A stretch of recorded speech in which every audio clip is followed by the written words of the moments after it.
Welcome to the Tipping Point Show. I'm Jimmy Evans. On today's program, I have Billy Crone back with me again to talk about his new book and also his new documentary. And I want to say that we had a fantastic event, our conference just a few weeks ago, the Tipping Point Conference, and that is still available if you want to watch that live stream. It's available through the 21st of October. Now, it expires on the 21st of October, but on the 22nd of October, all of our subscribers get to watch the conference. And so it's going to expire here pretty quick, but you can still watch it if you want to, but it's just going to expire on the 21st. But if you're a subscriber, you'll have full access to the entire conference. Tremendous speakers. It was a tremendous event. And by the way, in 2025, some people got confused at this year's conference and think that we're not going to do live stream next year. We are doing live stream next year, just like we've always done it. And we're also going to start advertising the conference in 2025. It's going to be at Stonebriar Church in Frisco, Texas. And around the 1st of November, those tickets will be available. And so I'll keep you up to date on that. At the end of the show today, in the subscriber only portion, I'm talking about a bizarre development in the war in the Middle East. The Biden administration is trying to bribe Israel not to strike certain targets in Iran. It's just truly bizarre. I'm also talking about the Biden administration's policies concerning Israel, and could they be tied to these massive hurricanes that are hitting America? And I'm going to be talking about this in the subscriber only portion, but this book right here, I've told you about this before, William Koenig, Eye to Eye. He gives 126 examples in this book of when American foreign policy was against Israel, especially causing them to divide their land, and natural disasters that happened in America. And the subtitle of his book is Facing the Consequences of Dividing Israel. And so right now, some very troubling things are happening concerning the Biden administration's policies concerning the Israel, including a two-state solution and things like that. So I'm going to be talking about that. Could there be a connection between Hurricane Helene and now Hurricane Milton, these massive hurricanes that are hitting America, and what's happening in Israel at the same time? I'm also going to be talking about Emmanuel Macron of France and his efforts to lead a boycott of Israel's war with Hamas, and also demonstrations on the anniversary of October 7th on college campuses across America celebrating Hamas and the slaughtering of innocent Jews. Is truly sickening. I'm going to be talking about that later in the show. But right now, Pastor Billy Crone is joining me again today. He's the senior pastor of Sunrise Bible Church in Las Vegas, Nevada. In addition to being a pastor, he is also a gifted author, conference speaker, and teacher. He's written many books on the end times and produced many documentaries. And today we're talking again about his book, which is also a documentary, Klaus Schwab, Joe Biden, and the Planned Destruction of America. Billy, great to have you today. Hey, thanks again. It's always great to have you here. And last week we started talking about your book, Klaus Schwab, Joe Biden, and the Planned Destruction of America. If you didn't see that show, you need to see it. If you're a subscriber or if you're watching this on YouTube, you need to watch that show because it's just extremely enlightening. Now, this is a book, but it's also a DVD. Yeah, DVD set as well. And so where do people go to get the book and the DVD? GetALifeMedia.com. That's our teaching website, and they can get either one or both there. And what I appreciate about your documentaries and your book is you use their own words. Oh, yeah. Okay? So you're not making stuff up, try to upset people. You're going to the source of Klaus Schwab and what they have been saying publicly for many, many years. Yep. All you're doing is just exposing this agenda, and they have a planned agenda behind the Great Reset, behind the destruction of the American economy, the creation of a new world order. What is the spirit behind Klaus Schwab and his desire to do all this? Well, just to cut to the chase, it's Lucifer. It really is. That's not hyperbole, and that is literally the bottom line. They worship Lucifer. And Pastor Jimmy, I didn't plan on, when I was doing the research, I was dealing with geopolitical issues, Bible prophecy related issues from Revelation 13, cashless society, the Great Reset. That's what they want to bring. Joe Biden, Harris, they're part of the camp with the World Economic Forum. They're purposely destroying our country, the 10-horn kingdom, Revelation 17. But I stumbled across the thread. I'm like, how could these guys do it? It answered the question for me. How could you look people square in the face, knowing that millions of people are going to get murdered, knowing that you're going to take over countries, knowing that you have hired traitors and put them in places to destroy everybody's way of life, everything to take over the country. How can you do that? And they don't just do it, Pastor Dave. They literally smile as they do it. And I'm going, how do you do that? How do you look somebody square in the face, deliberately look them in the eye and lie and smile as you're murdering people, taking over countries, destroying livelihoods? How do you do it? It's because they're satanic. And I stumbled across this in the research. And first of all, it was the Hitler connection going back to Klaus Schwab. And Hitler, one of the things you need to understand, he not only was an evolutionist, he was an occultist. And we took a deep dive on that. And Hitler got into power by two secret societies, two occult societies. One was called the Thule Society, Thule, Thule Society. The other one was the Golden Dawn Society. And they not only admitted with their occult powers, they got Hitler in, but, quote, they initiated him, this is on tape, they initiated him into the secret doctrine of occult powers. And then that's why he had the powers to speak. And people would say, when you heard him speak, it was like an otherworldly voice and people were mesmerized. Well, it's because the guy was demon possessed. And so we have that on tape. And so you're like, well, wait a second. So we've already demonstrated that Klaus Schwab has taken basically what Hitler did, the Third Reich, and has changed it into the Fourth Industrial Revolution, the Great Reset, and he's bringing it to the planet. And because of an obvious Hitler connection, he grew up in Hitler's Germany. But does he have the same spirit? The same demonic, satanic spirit? Yes. The key phrase there is secret doctrine. Secret Doctrine is a book written by Madame Blavatsky. And when you do the research, you can trace it all the way up to Klaus Schwab. He's following the same Luciferian order. Now, let me see if I can describe it and bring it up to him. It's crazy. And then as you go along the way, I'm just like, man, Bible prophecy is popping off the page now. The Secret Society, the Secret Doctrine, Madame Blavatsky, late 1800s, she was a Russian elite. And go figure, these Russian elites, they have nothing better to do, get involved in the occult. And so she did, and she had demons speak to her. Well, the demons spoke to her and said, we have this new wisdom for the planet. And it's called Theosophy. Still in existence today all over the world, Theosophical Society. And you were a Satanist. Yes. And you had spirit guides. You had those same experiences. Exactly. Yeah, and the thread of what I was involved in, including New Age, not only Satanism, is that Lucifer's a good guy. Right. So Theosophy, she writes a book with these demons told her, and of course Theosophy means Theos, God, Sophos, wisdom, God wisdom, the new God wisdom for the planet. And in a nutshell, what these demons told her is that Satan's a good guy, Christians got it wrong, and if we listen to Satan, who's really here to help us as the light bearer, Lucifer, light bearer, then we can bring peace to the planet. And go figure, we need to launch, these demons told her, a Luciferian order that will include a one world government, a one world religion, and there will be a one world leader on the scene who will be Lucifer inspired. But again, they think it's a good thing. Wow. She actually wrote what was called the Lucifer Journal, right?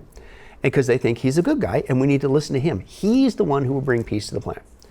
So she hands the baton off and she wrote the book Secret Doctrine, right? And that's what Hitler got indoctrinated into.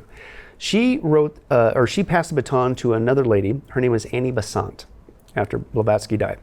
Annie Besant got hooked up with Freemasonry, which is another Luciferian order. But she also, in her communication with the demons in Theosophy, they added another layer, and that was we have too many people on the planet. Wow. This is where the depopulation, which is what is part of the Great Reset, too many people, we need to depopulate the planet. Guess who she starts chumming up with? Margaret Sanger, who's the founder of Planned Parenthood. Oh gosh. Who began the process to depopulate the people who, in Margaret Sanger's words, misfits, the weeds, you know. Eugenics. She was into eugenics. Exactly, which is also part of the Hitler That's right. scenario. Then what's crazy is it goes to the next lady, Alice Bailey. And this is where you get your UN connection, right? But they had a term for this. You know, they don't want to come out and say, hey, it's a new Luciferian order and we're going to create a one world government and one world religion and follow a one world leader who's satanically inspired. That's too obvious. So from the very get-go, how they described this coming order was a couple different phrases. Blavatsky started with the coming New Age. That's how they described it. And that's where the New Age movement gets their term. It's from Blavatsky, the Luciferian order. And in New Age, I can speak from personal experience, they teach that Satan's a good guy, Christians got it all wrong. Then, when you get up to Besant and Alice Bailey, they added another term for it. the age of Aquarius. Sound familiar? Oh, yeah. That was that Fifth Dimension song, whatever. But they're describing this Luciferian age that is coming to the planet behind the scenes. Then, when it gets to Alice Bailey, she began to describe it, and here's where the term originally came from, the New World Order. It comes from Theosophy. It comes from these people who believe that that we need a one world government, whatever. A lot of us, even about prophecy, go, oh, that was a term that came up in the 90s and you started hearing political No, it goes back to them. That's why they were saying that term, because they're linked with Theosophy. Now, they also had a symbol that represented this coming satanic age, this new age, this age of Aquarius, this new world order. And can you guess what that symbol was? What? The rainbow. There you go. Right? And one of the things that Theosophy, the secret doctrine, this Luciferian order has said for the get-go is that Christians got it wrong, but Christians are also the bad guys who are holding up this Luciferian order, and they need to be gotten rid of. And then what's wild, and this now is... the demons told you that when you were a Satanist, is all these people were going to disappear. Yes, in fact, this is from Alice Bailey. Alice Bailey, and this is the third in line with the Luciferian order. Alice Bailey said, quote, that these people, the Christians, ultimately, quote, will just disappear. They will elect to leave this dimension as if they just entered into another room. And so they're expecting us to disappear. And they want us to disappear because they admit that we are, watch this, holding things up. Yeah, well, the Bible calls it we're restraining. Exactly, it's 2 Thessalonians 2, right? The restraining influence. That's what the word kateko means, to withhold the course thereof. So there's that. But then, anyway, let me get you with the Alice Bailey. Alice Bailey, the UN connection, she started what was called the Lucifer Publishing Company in 1922. Goodness. And that's a little too obvious. So then a few years later, she renamed it the Lucis and then Lucis Trust, which is still in existence today. And again, what is it? Lucifer's a good guy, one world government, one world religion, all that stuff. Now, the Bible calls it for what it is from the get-go. It's the Antichrist kingdom. But this is where it's come from. But anyway, you could still look up to this day, Pastor Jimmy, the Lucis Trust, Alice Bailey Theosophy, that they're completely connected with the UN. Completely connected with the UN. And they, in fact, every year the UN sponsors World Invocation Day. And it's people around the world, they're encouraging them to invoke this Luciferian order. They don't call it that because that's too obvious. Invoke this new age and things of that nature on the planet. In fact, I filmed in the UN a few years ago for one of our other documentaries, and you don't get it on the outside as much as you do on the inside. When you go on the inside of the UN, total new age, man. And they don't hide what they're doing. All the murals and stuff, one world religion, one world government. And because they're tied with this Luciferian order, this theosophy, right? And then they don't have a prayer room. They have a meditation room. And we were actually able to sneak in there real quick and do some filming because people say, oh, that's just stuff on the internet, that's Photoshop. No, I was there. They have a meditation room, right? To bring peace to the planet. They also have an interesting phrase that they said. They said that they are here to bring, this is crazy, they're here to bring peace and security to the planet. That's Theosophy, and that's also the United Nations. Yeah. Right? In fact, we got it on tape. We secretly recorded one of the ladies. We took the tour to go around to do some filming. And I asked her, I said, so why are you here? Well, we're here to help. No, I said specifically, why does the UN exist? Without missing a beat, she goes, we're here to bring peace and security to the world. Wow. Now, there's two things that they admit that's holding up the peace and security to the planet, this Luciferian order, that they say is going to bring peace and security. You know what it is? Christians, number one, the Judeo-Christian mindset, that's why it's being attacked, and the Jewish people, the conflict in the Middle East. Wow. And this is why you will see world leaders still to this day, especially if they're connected with the UN, you will hear them say, peace and security, peace and security. Oh, yeah. Right? And specifically in regards to what?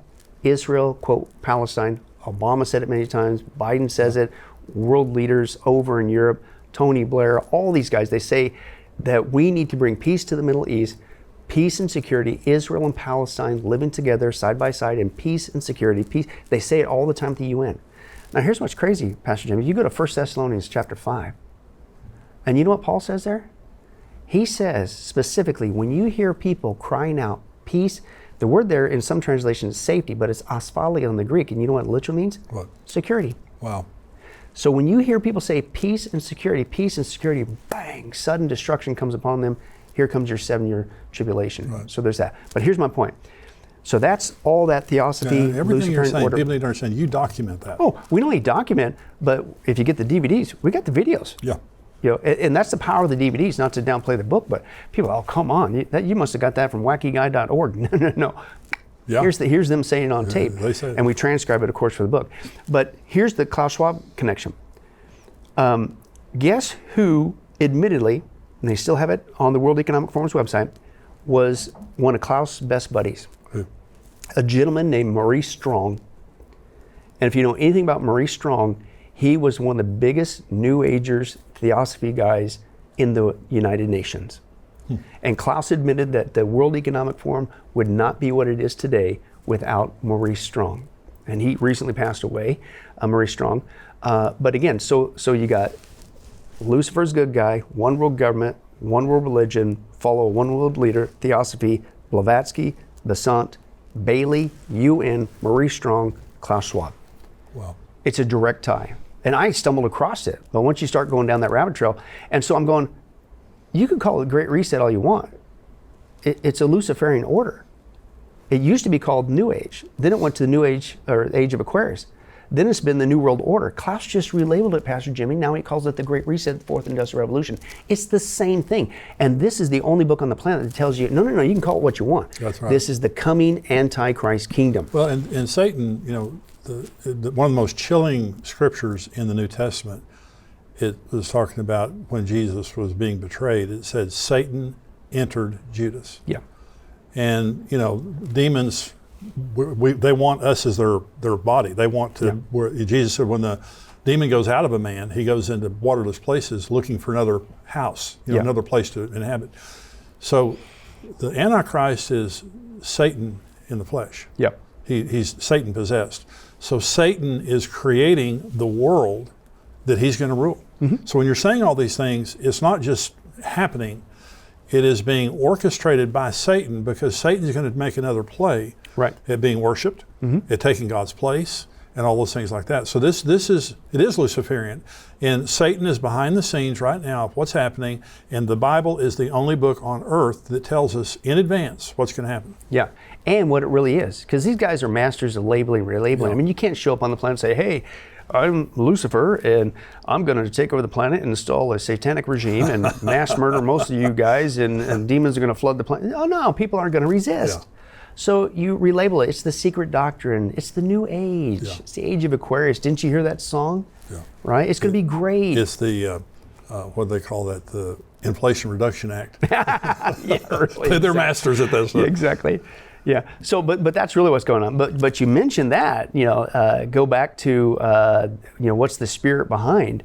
After this research, I go, well, wait a second. So Klaus Schwab, I know the spirit now behind what he's doing. He's relabeled it as the Great Reset. It's the Luciferian order, the Antichrist kingdom. But wait a second, he's got people all over the world, including Biden and Harris in office. So do they have a spiritual connection as well? Boy, did they ever. And it's not good. And it's definitely not the Spirit of God. Right. And I've said this phrase after I did the research. There's one thing that I think Trump forgot to mention when he says we need to drain the swamp. He forgot one word. It's the word occult. Because we need to drain the occult swamp. Yeah. And I'm telling you, we know this as Christians. Not all of our battles are against flesh and blood. Right. Some they're spiritual. Ephesians 6, we know that. And we know that we're in a spiritual battle. Sometimes these people even play on that and say, we're in the battle for the soul of America. Boy, are we ever, no, we are. Pastor Jimmy. Because when you begin to do the research, there is a spirit in the White House, and it is not of God. But what the bombshell for me in doing the research with that, first of all, go figure that they work with Klaus Schwab. Right. Because they're working for the same entity, Satan. But another thing I stumbled across, and so I began to do the research. Well, when did this happen? When did the demonic spirits begin to go into the White House? It started in the Pierce, President Pierce. And this was when spiritualism, which is basically, you see the black and white photos of people doing the table rapping and speaking, the Ouija boards and all that stuff. That was a craze that spread from Europe over to America. Well, Jane Pierce, President Pierce's wife, they lost their son. So she called in the 3 biggest occultists in America at that time, called the Fox Sisters. And they began to perform seances in the White House to contact her dead son. This is in secular print. What I learned as I continue to go forward, it's never left the White House. It moved on there from Abraham Lincoln. They too lost a son. Yes, and Mary Todd Lincoln, in her grief, turned to the spiritualists and began to do, believe it or not, seances in the White House. And just to fast forward, I began to see it never left. In fact, you can go in secular print today. Many people, even other countries' emissaries who've stayed in the White House, some of them have left rooms screaming in terror because of the apparitions and things that will show. And then, just to be fair with both sides of the camp, this explains why our government, Pastor Jimmy, not just now, but has been messed up for a long time. Yeah. And you can go back even in the Reagan days and demonstrate, which we do. Nancy Reagan was heavy into astrology. Yes, she was. And Reagan even bowed a knee to her astrology ways and gave deference to her, to like, should he run for election again? Should I make this trip? And things of that nature. Astrology was behind that. Then, of course, who do you have next? You got George Bush Sr., and then I'll fast forward to Jr. Both of those guys, believe it or not, are part of Skull and Bones Society. Yes, they are. Which is totally, totally demonic. And then you get the Clinton that was in there. I've got on tape, transcribed for the book, Bill Clinton admitted in the 70s his first introduction into a spiritual awakening was voodoo. He and Hillary were down in Haiti, and they were a part of a voodoo ceremony where this lady gets demon possessed and things of that nature, and he thought it was the coolest thing ever. And he basically said that after that spiritual adventure, that he determined that the spirits were telling him he's going to run for office. Wow. This is voodoo. I got it on tape. I don't know if the guy's still alive, because usually those people disappear with the Clintons, that Hillary, and this is back in the Arkansas days, that one of his jobs was to keep from the public, he was hired by Bill to do this, that Hillary on weekends was a part of a witch coven.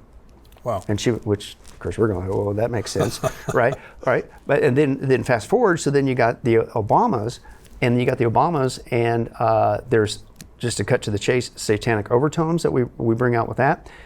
Michelle, his wife, she was involved in voodoo. In fact, this is still in print. She brought voodoo into the White House with her mom, Mary Ann, because her husband was passing away. So she used voodoo rituals more than once in the White House to things of that nature. Biden, if we forget about Biden-Harris, who was applauding and working their tails off, performing occult rituals for him and Harris to win? Witches and Satanists. It's like everybody's forgotten this. It's like, don't you remember? This was crazy. Wow. They were gunning for him. And when you got witches and Satanists on your side saying, hey, that's not a good sign, right?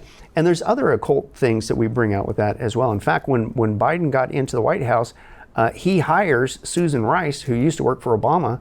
And you know what the first thing she did? What? She brought in what was called a smudging ceremony. Now, if you know anything about smudging, that's witchcraft. Wow. And it's a cleansing ritual from witchcraft, Pastor Jimmy, to, quote, cleanse the White House from Trump energy. There you go. Right? And so you go down this route, and it's like, we talk about, no, our battles against flesh and blood, and this seems to be like a spiritual attack, or, the spirit of America is under attack, and they're specifically attacking the it's true. It's a Luciferian order. And this is why things are so messed up in our country.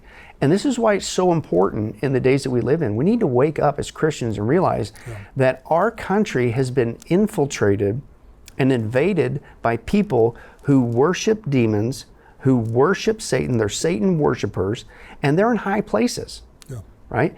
And so, and when you get that, to me, it's the wake up moment. It's like, oh, it makes so sense why things are getting so, not just crazy, they're getting demonic. Right? And it's from top down. And to me, I'm the ultimate optimist. And so what do? Hide out and freak out even more? No. We make a difference as Christians. Right. And we need to pray. We need to pray that God would bring revival, and that God's Spirit would begin to move back across our nation and bring our nation back to the Judeo-Christian ethic and the roots, that we would get back to worshiping not Satan or Lucifer, but Jesus Christ. That's right. But here's the point. What I've noticed is that Christians, we've been praying revival backwards.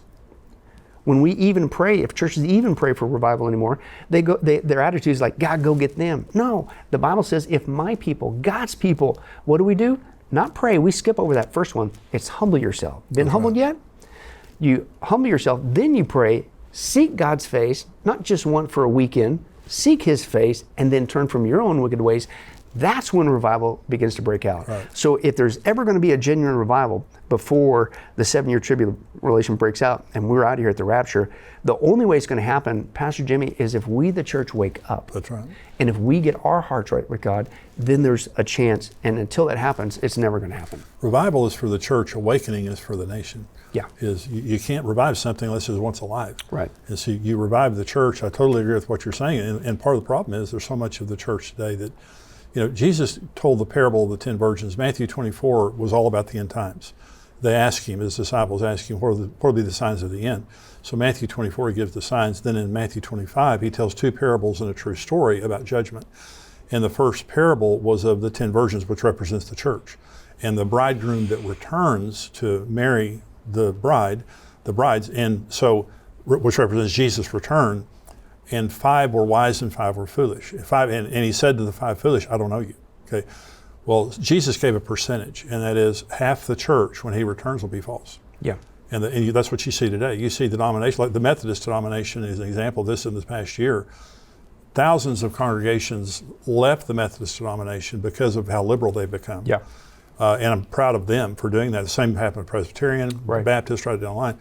But then half of them, the half that were liberal, have become more liberal because they got these people out. Right. And they had a convention right afterwards, and they started voting all this crazy stuff in. And many of those churches have rainbow flags flying out in front of their church and stuff. Mm-hmm. And so it's the days that we live in are so incredibly dangerous. But the answer is for the church. If my people who are called by my name, we're the answer. Right. And so this is a political season. We have an election that's coming up here in a few weeks. And the number one thing, when Billy and I are talking, if it sounds like we're being partisan or whatever, we're not being partisan. Billy is just exposing what's happening. Billy documents everything. He's a researcher. And his documentary, you can see it. You can hear the people themselves saying it, but it's documented. And so the expose that you've done on Klaus Schwab in the planned destruction of America and all that is brilliant, Billy. And I do hope people will go. Now tell them again to your website.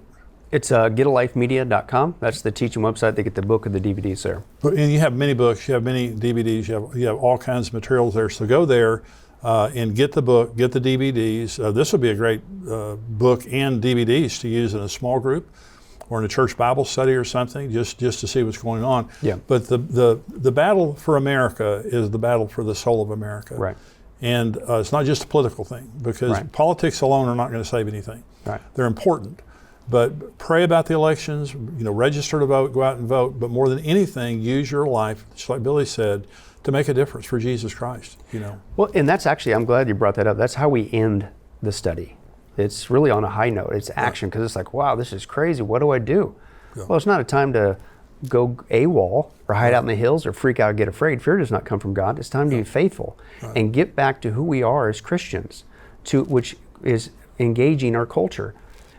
Christians disengage from the culture, dare I say, I'll say it, not voting, whatever. Right. That is not biblical, folks. Right. The Bible calls us not just the bride of Christ and children of God. Keep reading. The Bible says we're the salt That's right. of the earth. We are the light unto the world. And 2 Thessalonians 2, specifically as we await the rapture, here's your action point, the restraining influence. Right. And how can you be the salt? How can you be the light? Salt preserves, light beats back darkness. Right. How can you resist the tyranny, the oppression, the rise of the Antichrist king that we see? How can you do that if you're hiding out? Right. Or if you're keeping your mouth shut? Right. Or if you're in a state of fear? That does not come from God.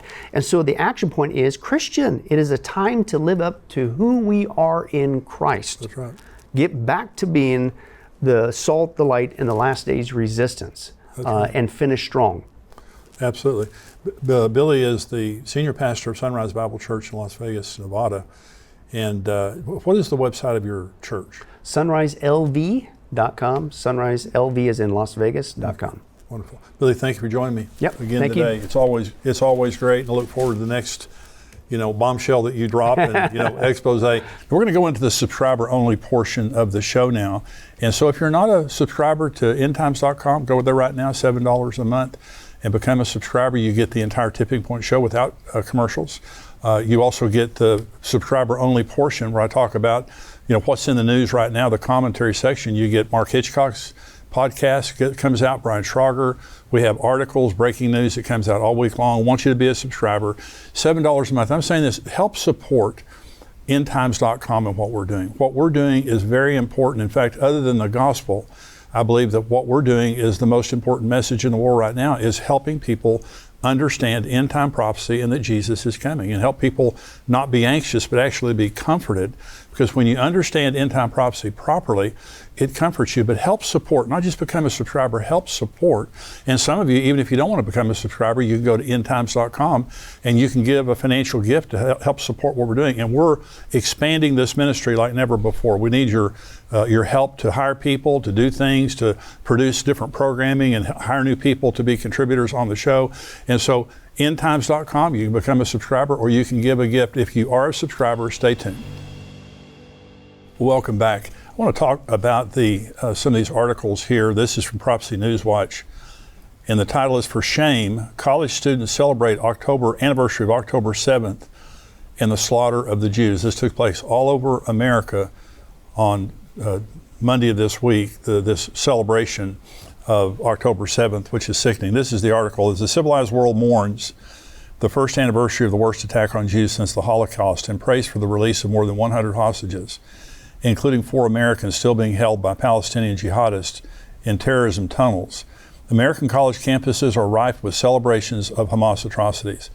On October 7th, 2023, Iran-backed Hamas militants flooded into Israel, engaging in an orgy of violence and mayhem, killing about 1,200 people, including 38 children, in their homes and at a youth music festival. They raped women, shot children in front of their parents, and kidnapped more than 250 people, including 30 children. They even filmed and bragged about their atrocities. But to many students on American college campuses, the Hamas militants who died while perpetrating these atrocities are not monsters to be condemned, but martyrs to be celebrated. Just days after the October 7th massacre, the Students for Justice in Palestine chapters nationwide called for a day of resistance on posters featuring paragliders like the Hamas terrorists who had flown over the Israeli security barrier to rape and kill civilians used. The Students for Justice of Palestine chapter at George Washington University projected the words "Glory to our martyrs" on the side of the university's library. Now, this happened all over America. I'll just read you some of the other universities where this was held, but it took place at dozens of universities. Columbia University, Berkeley, Oberlin, Rice University in Texas, Duke University in North Carolina, University of Texas at Arlington. This is in the Metroplex where I live. UNC Chapel in Chapel Hill, University of North Florida, Oklahoma State University, and their day of rage, their demonstration there included a bake sale and a requisite vigil for the martyrs to be capped off with a movie night. This was a celebration. And so it's sickening, but this is happening all over America. In Matthew 24, Jesus said to the Jews, "You'll be hated by all nations for my name's sake." I know many people watch this all over the world, and you love the Jewish people and you stand with the nation of Israel, and you're blessed because of that. Genesis 12, God says, "I'll bless those who bless you and I'll curse those who curse you." And that's just true. It's true in world history, and it's true today. But there has never been this level of anti-Semitism, I believe, in the history of the world. As bad as World War II was. The October 7th happens. 1,200 Jews die. They take they kidnap all these people, rape the women, killed babies, beheaded babies, little babies. I went to the Israeli embassy in Washington, D.C. in January, and I saw 45 minutes of the raw footage. And most of the footage was from the terrorists' own cameras and social media. They were celebrating. I saw them behead people. I saw them kill people. And the Israeli ambassador, before he introduced the video, he said, "We're not going to show you what they did to the babies."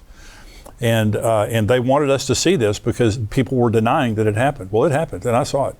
And so it's unbelievable to me. It's unbelievable that the terrorists invade Israel. Murder, rape, innocent women, children, men, women, and children, and they're celebrated for this. Hamas is extremely popular in the Middle East, very, very popular. And so it's, Israel immediately is, executes, a war against Hamas to try to destroy them. And the world says that they're trying to commit genocide and whatever. See, when Israel invades, when they invaded Gaza, Lebanon, wherever they invade, they warn the civilians to get out.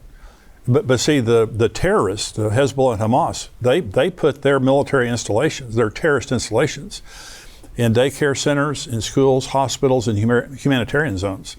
In other words, if you kill me, in fact, it's believed right now that many of the Hamas leaders, they have surrounded themselves with hostages. So if you kill them, you're going to take out some hostages too. And so this is not a military operation, it's a terrorist operation. Anyone who supports Hamas should be ashamed of themselves. We should stand with Israel and allow them to prosecute their war on all the proxies and Iran. And that's about to happen. So this next article I'm going to read here is from All Israel News, and the title is U.S. offers Israel compensation package to avoid striking certain Iranian targets in response to missile assault report. So I'm going to read this article, but it's just totally sickening. The Biden administration has been offering to compensate Israel for restraining from striking certain targets in Iran as part of its planned response to the regime's ballistic missile assault last week, Iran's Con News reported Sunday. You can call this a compensation temptation package, which the U.S. government is offering Israel in the past days, said Amichai Stein, the channel's diplomatic correspondent. He cited informed sources saying that American officials have offered extensive diplomatic backing and a large additional package of military assistance if Israel complied with the Biden administration's request. We consider the U.S. our ally and are always ready to listen, a source told Khan. At the same time, we will do everything necessary to protect the citizens of Israel and Israel's security. Since the Iranian assault last Tuesday evening, intensive talks have been held between Israeli and American officials to coordinate Israel's response.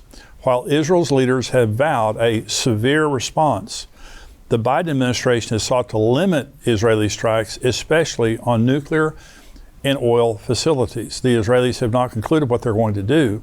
That's under discussion, Biden said on Friday. Well, the United Nations has condemned Israel constantly, but not Iran. And the world has turned a blind eye to Iran's nuclear program. There are credible reports that Iran already has enough nuclear material for 3 missiles. Mark Hitchcock reported last week or 2 weeks ago, that there is a credible report, and this was on Fox News, that they could have enough for 9 missiles in a month, 12 missiles in 2 months, so on and so forth. So Israel's not going to let Iran get nuclear. America and the rest of the world is griping at Iran about nuclear missiles, and you're not going to get them. That's what they did in North Korea. North Korea is now a nuclear power. And Iran knows that all they have to do is just play this waiting game with a bunch of bungling idiots who aren't going to do anything about it. Israel will do something about it. They have to do something about it. And the last 2 missile assaults on Israel by Iran in 2024 have proved that Iran wants to destroy Israel, and they're not going to stop. They will never stop. They believe that Allah has called them to destroy Israel. And so the Biden administration, when President Trump was president, Iran was on the verge of bankruptcy. He had put all kinds of restrictions on them and sanctions on them. He was very austere and wise in his dealings with Iran. The Biden administration has released over $100 billion and given them the ability to make over $100 billion, which much of that, of course, is going to their proxy war against Israel, because they're a religious nation. They're the Islamic Republic of Iran. They are on a mission from Allah, they believe, to destroy Israel. And we have given them the Biden administration. And I'm just saying, what Israel wants to do in striking Iran, and this has been in the news, what they want to do is cripple Iran. They want to, and I've been listening to the news for the last week, and I've listened to over a dozen generals talking, and I listen very carefully to these generals because they understand the real world. And what these generals have all said is, if Israel doesn't strike Iran hard enough where it hurts, Iran is just going to keep doing what they're doing. So there's 2 things that is going to cripple Iran: oil and nuclear. Those are the 2 things that their nuclear program that's been going on for decades. When Nasrallah was killed in Lebanon, he was in his bunker, and they dropped a 5,000-pound bunker-busting bomb right on top of him, and it came through the ground where he was sitting. The reason that's important is because many of the Iranian nuclear facilities are built in mountains. They're built underground. Israel can strike them. Israel has the military capability of executing the strikes. Iran's strike last April was a joke. The one they just did, one person and one Palestinian in Gaza got killed. And so they have been very impotent in their nuclear or in their military threats and in their military strikes. Israel is not impotent. Israel will devastate Iran. And the Biden administration is now coming along saying, wait. Don't strike their nuclear facilities. Don't strike their oil fields. And see, there's two things. Number one, Israel wants to make a devastating strike to let them know, you bring a knife to the fight, we'll bring a gun.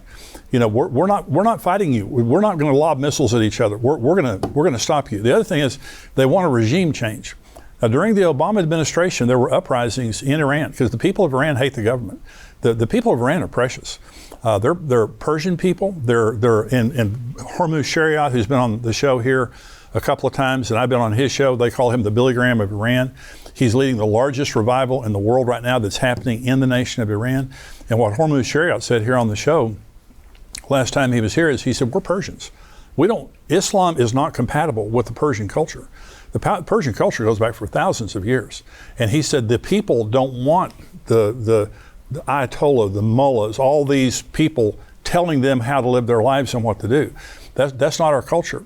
And so during the Obama administration, if the Obama administration would have given any assistance whatsoever, they would have overthrown their government. And so I've mentioned here on the show before, well, first of all, they want a regime change. Israel wants to destabilize them, hit them hard, and let the people rise up and take the nation back. Last week, Prime Minister Netanyahu gave a speech, and he said, to the noble people of Iran, you will soon be free. What does that tell you right there? So Israel has the capability of making a devastating strike, of destroying Iran's nuclear facilities, many of their nuclear facilities, especially the ones where they're enriching the uranium right now to 90%.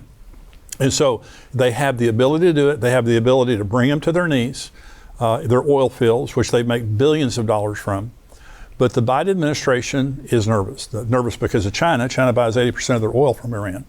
Nervous because Russia has helped Iran build their nuclear facilities, and Russia's also warned if you strike Iran and you strike their nuclear facilities, we're going to come after you. That Russia's constantly warned Israel and the United States about striking them. So the Biden administration is nervous about that. Now, I want to say a couple of things, and that is that I said before, I read an article, and the person writing the article was asking the question, why would the Biden administration, why would Joe Biden want a strong Iran? Why would he be trying to protect Iran? And here was the answer that was given in this opinion piece. And it was that a strong Iran sells U.S. arms to the Saudi Peninsula. Saudi Arabia, many of those Arabian nations purchase a lot of weapons from the United States military. And we have this big, military complex that the Democrats, and this is what they've been accused of, is they want war. During the Donald Trump time, there was no new wars during the Trump era. But during the Biden era, now we have all these wars. Well, we make billions and billions of dollars for these military contracts. Well, if Iran were neutralized, then Saudi Arabia, many of those nations, there's no longer a threat. And Iraq is, they're no longer a superpower or a power at all much. But Iran is. Iran poses, and their union with Russia poses a major threat to that part of the world and causes many of the nations to buy weapons from us. And so I asked the question at the top of the show, could these hurricanes be linked to what is happening right now with the American position concerning Israel? Remember, too, now the Biden administration has been withholding arms shipments to Israel. Anytime that they do something that we don't like, we say you have the right to defend yourself, but we're not going to sell you weapons if you do this. And so Israel is resolved. They don't have a choice. This is an existential threat. The Iranians pose an existential threat to them, especially because they either have nuclear material right now. And by the way, they have a missile with Israel's name on it. They're ready to put a payload in there and fire it at Israel. And all they have to do is strike one nuclear weapon. And they have a hypersonic missile, Iran does, that can reach Israel in 400 seconds, 6.66 minutes. And so this is a very real threat. So this book, Eye to Eye, my friend Bill Koenig wrote this book, Facing the Consequences of Dividing Israel. Now, Bill was a White House correspondent for 30 years. The thing I like about Bill, he's like Brian Schrauger in Israel. They're journalists, and they're very careful. They pay attention to detail. So Bill began to notice, because he loves Israel, he began to notice that there was a direct correlation between American policy toward Israel and natural disasters that were happening in America. And he has 126. If you want to buy this book, you can read all 126. And what he does is he says, this is what the United States was doing. And at the same time we were doing that toward Israel, this is what happened in America. Well, Hurricane Katrina happened 5 days after, in 2005, 5 days after we forced Israelis out of the Gaza Strip so that we could go into a land for peace deal with Hamas, with Palestinians. So the Gaza Strip is this unbelievably valuable piece of property right there on the Mediterranean. I mean, but the Palestinians took it over. Hamas then took over Gaza and turned it into a war zone. And did they get peace? They gave them land. Did they get peace? Of course not. And that's why after October 7th, the Israelis are saying, never again. We will never make another deal with these people. They're a bunch of liars. All they want to do is kill us, all of them. Palestinian Authority, Fatah, Hamas, they all want to kill us. We're not making any more deals. And the Biden administration is 100% behind a two-state solution.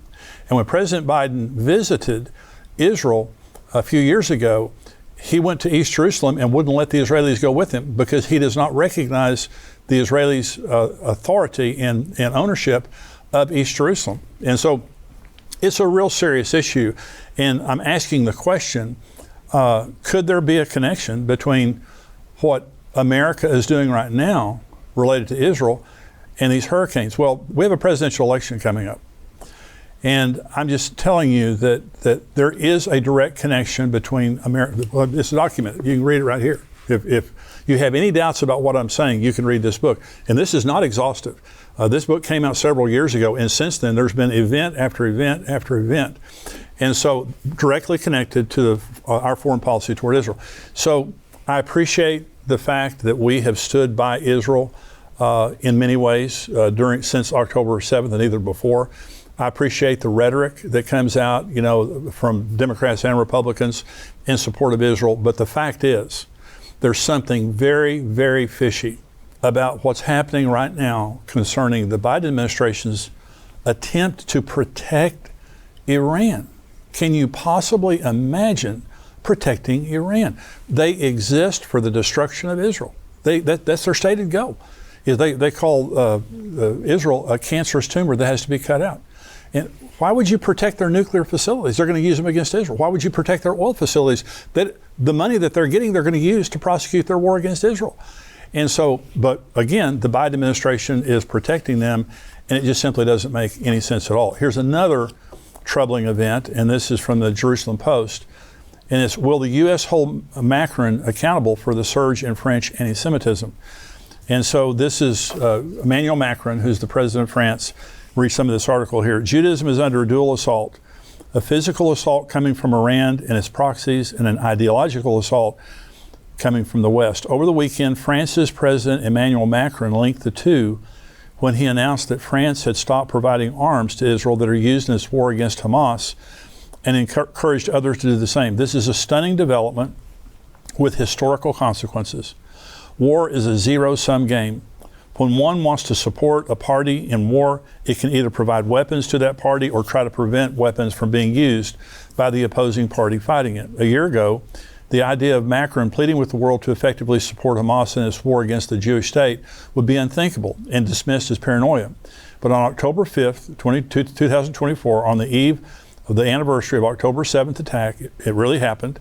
The Élysée Palace subsequently assured that France is still committed to the physical defense of Israel, pointing to its role in intercepting the Iranian missile attacks on October 1st and October 14th.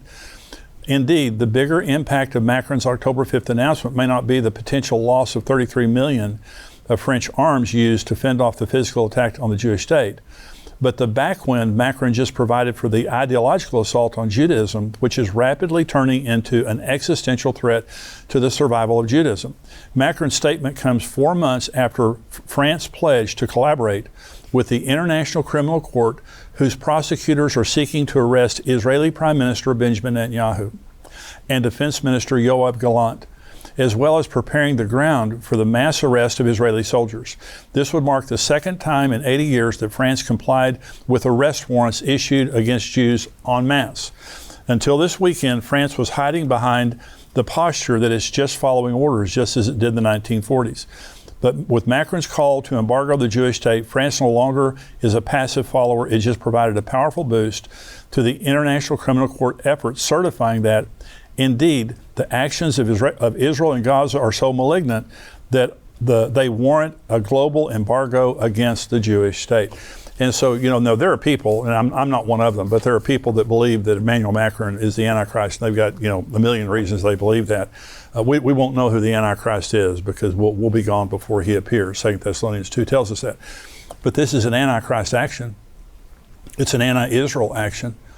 And what he's saying is he's making a loud statement that's saying there's something wrong with what Israel is doing related to Hamas. No, there's something wrong with what Hamas did on October 7th. And the world's response has been just like this in many cases, condemning Israel, protecting Hamas. But the International Criminal Court, now there's the International Court of Justice and there's the International Criminal Court. Now they're both part of the United Nations. The International Criminal Court, they prosecute individuals, leaders, political leaders. The International Court of Justice prosecutes nations. Now, if you remember in July, the International Court of Justice ruled that all of Israel's settlements in East Jerusalem and Judea and Samaria were illegal. And so that means the displacement of 250,000 Jews in Jerusalem, 500,000 Jews in Judea and Samaria. And they said within a year they all have to be out. They can't militarily enforce that yet. But they want to. Joseph Borrell, who is the chief diplomat of the European Union, last year called for a military imposition of a two-state solution on Israel. Well, by the way, the Palestinians don't want a two-state solution. They want a one-state solution. They want to kill all the Jews. And so, first of all, it's not going to happen. But what Macron is doing here is he's making a loud statement that's saying Israel's war against Hamas is illegitimate and all the world needs to withhold arms from them.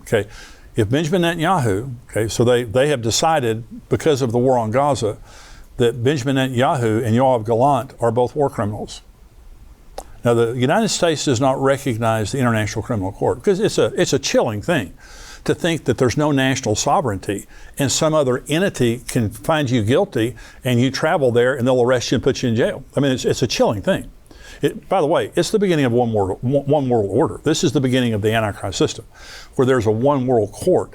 So they've already issued warrants to Benjamin Netanyahu and Yoav Gallant. If they travel to France, they'll get arrested. France supports the International Criminal Court, and they just like in World War II, they can say all day long, "We're just following orders." They are willing to arrest Jews on the orders of an Antichrist court. And that's the bottom line. And so this is a very, very serious issue. And again, Genesis 12 says, I'll bless those who bless you, I'll curse those who curse you.